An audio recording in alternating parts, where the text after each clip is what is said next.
Nis tá scéal amsa riib, mar a Fuair Cú Chulainn ainm, agus gealim go léithe man scéal sin roiite gan second, a chuir dús tá focail le léamh ar mhard. Gus an seo feiceann muid an focail fíochmhar. Má tá ainm bhí fíochmhar tá se go má thread, sead go fíoch le géire ag freisin le ionsaí an ar ainm bhí eile. Cluife ómána, imlíonn tú ómánaíocht ach bíonn cluife ómána ad. Faoi sin tá difriúil. Beidh múntar Caitríona nach líbarbáil sin múntóir difriúil. In aice lei sin, gon sca. Cílann sé sin go sé iontach is alíontóir gon sca í. Faoi sin, gheall. Gheall mis níos túisce go léithín scéal chiib, mar sin Caithimh é dhéanamh. Cosint. Má tá is a cosint rud a chins, cosú leis a gúil, i gluife pelle. Níl tú gáil cadhairt go dhaoine eile a gáil an aice leis, tá tú gá cosint. Trína chéile. Má tá tú buartha nó brónach fí rud a chins nó cuoine béidir, tá tú trína chéile. Allmhór. Sin focail eile lei mór mílteach nó anmhór. Gaiscí. Bíonn gaiscíoch ag an rí, sin duine tá láidir, duine tá cróga, duine tá fíochmhar, agus an nána gáil a thread. Agus má tá go leorach a bán is gaiscí iad.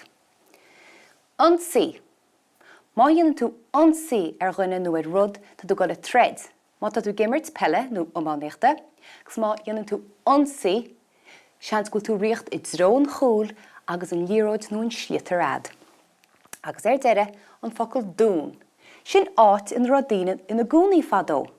Agus bhí sé éasca le cosint, bhí sé an deachar ionsaí ar a dún, mar bhí na bailí an ard. Nis, léamh scéal.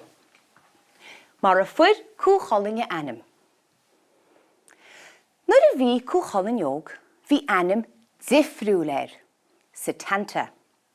Bocha láidir a ba sa tanta agus ba ómánaí gon sca a bhí an.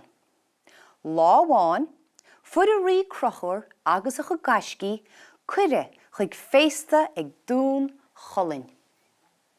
Gus bhí gaeilge ag sa tanta leis a rí. Bhí sa tanta gimmert cluife ómána ag an am agus dúirte leis a rí go leannaite níos dearníiad. Toras fad a bhí an go dún Chulainn, agus bhí sé doracha faoi nám a chur sa tanta a. Níor héag Colin go meach sa tanta dearnach, agus scuilte amach a chú mór fíochmhar chun an dún a choisint, gus tá pictir go chú an sin.